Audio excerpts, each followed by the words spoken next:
జగన్మోహన్ రెడ్డి రాజగురువు ఆంధ్రప్రదేశ్లో ఉన్న తన ఆశ్రమానికి తాళాలు వేసి తాను హిమాలయాల్లో గడపాలి అనేటువంటి నిర్ణయానికి వచ్చినట్లుగా ఒక వార్త ఇప్పుడు సోషల్ మీడియాలో చక్కర్లు కొడుతున్న నేపథ్యంలో జగన్మోహన్ రెడ్డి రాజగురువు ఎవరు, తాను ఆంధ్రప్రదేశ్లో ఉన్నటువంటి తమ ఆశ్రమాలకి ఎందుకు తాళం వేసుకుంటున్నారు, ఎందుకు హిమాలయాలకు వెళ్ళాలనుకుంటున్నారు, మిగతా జీవితాన్ని హిమాలయాల్లో గడపాలనుకుంటున్నారు అనేది మనం విశ్లేషణ చేసుకుందాం. ప్రస్తుతం మనతో పాటు ఉన్నారు ప్రముఖ రాజకీయ విశ్లేషకులు జగదేవ్ గారు. వారితో మాట్లాడదాం. జగదేవ్ గారు నమస్తే అండి. నమస్తే అండి. జగదేవ్ గారు చెప్పండి.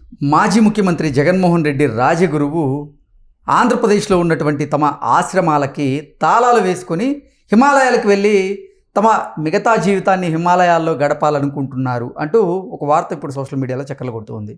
ఇంతకీ జగన్మోహన్ రెడ్డి రాజగురువు ఎవరు, ఆయన ఆంధ్రప్రదేశ్లో ఉన్న తమ ఆశ్రమాలకు ఎందుకు తాళం వేసుకొని హిమాలయాలకు వెళ్ళాలనుకుంటున్నారంటే ఏం చెప్తారు?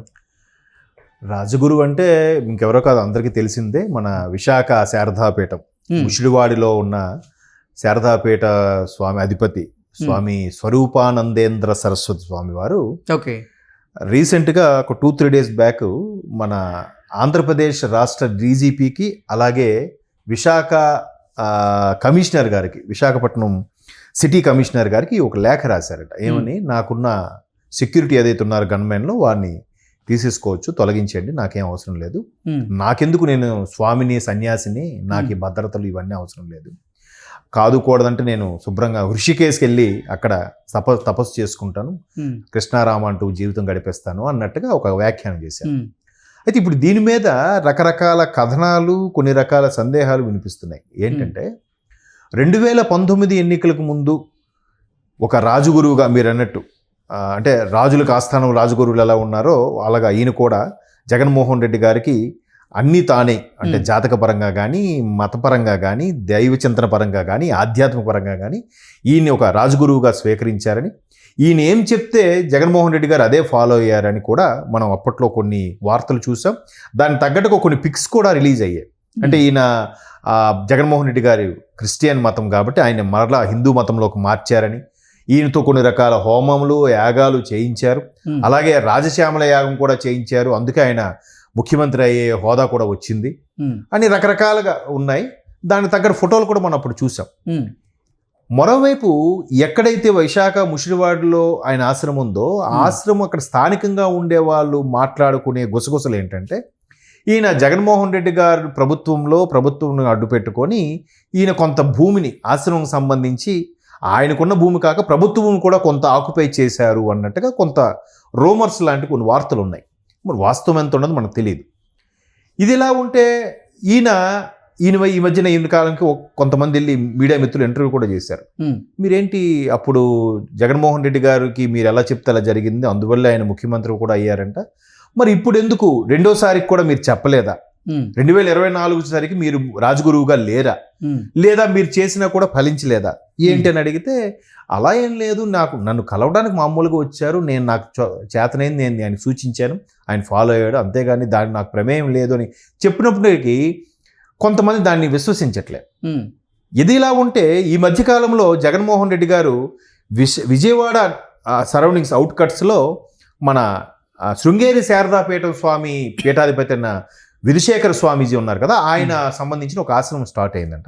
అక్కడికి మన వైవి సుబ్బారెడ్డి గారు ఆయన స్వామిని వెళ్ళి అపాయింట్మెంట్ తీసుకుని జగన్మోహన్ రెడ్డి గారిని తీసుకెళ్లే ప్రయత్నం అయితే చేశారంట. మరి వెళ్ళి కలిశారో లేదో తెలియదు. ఎందుకంటే స్వాములు సార్ పలానా వ్యక్తి మిమ్మల్ని కలవాలనుకుంటారు, రావాలనుకుంటారు, వాళ్ళు యాక్సెప్ట్ చేస్తారు. ఏంటమ్మా పని రండి, సరే రానివ్వండి, ఓకే, స్వామి ఆశీర్వాదం తీసుకుంటారు. కొంతమంది ఏంటంటే కొన్నిటికి లోబడతారు. బట్ అక్కడ విధుశేఖర స్వామి కాబట్టి ఆయన అలాంటివి సమస్య లేదు. ఎందుకంటే శృంగేరి శారదాపీఠంలో వచ్చే పీఠాధిపతులు ఎవరు కూడా అమ్మవారు కలలో కానీ లేదా అమ్మవారు లీలగా కొన్ని రకాల హింసిస్తే తప్ప ఆ పర్టికులర్ పర్సన్కే పీఠాధిపతిగా చేయాలనేది నిర్ణయం ఇప్పటికీ నడుస్తుందట, అమ్మవారు ఆజ్ఞ ప్రకారం నడుస్తుందట. శంకరాచార్యుల వారు స్థాపించినప్పటి నుంచి ఇప్పటికి కూడా. సో అక్కడ ఆ స్వాముల మీద ఎటువంటి ఎలిగేషన్స్ లేవు, ఇవి లేవు.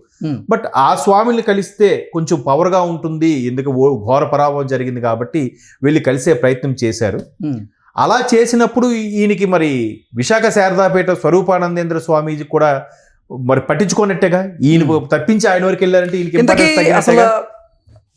జగన్మోహన్ రెడ్డి రాజగురువు గారు ఆంధ్రప్రదేశ్లో ఉన్న తమ ఆశ్రమాలకి ఎందుకు తాళం వేస్తున్నారు, ఆయన ఎందుకు హిమాలయాలకు వెళ్ళి తన మిగతా జీవితాన్ని అంతా కూడా అక్కడే గడపాలని నిర్ణయంకి వచ్చారు? ఎందుకంటే ఈ మధ్యకాలంలో టీటీడీ చైర్మన్గా కొత్త వాళ్ళు నియమైన బిఆర్ నాయుడు గారు అయ్యారు.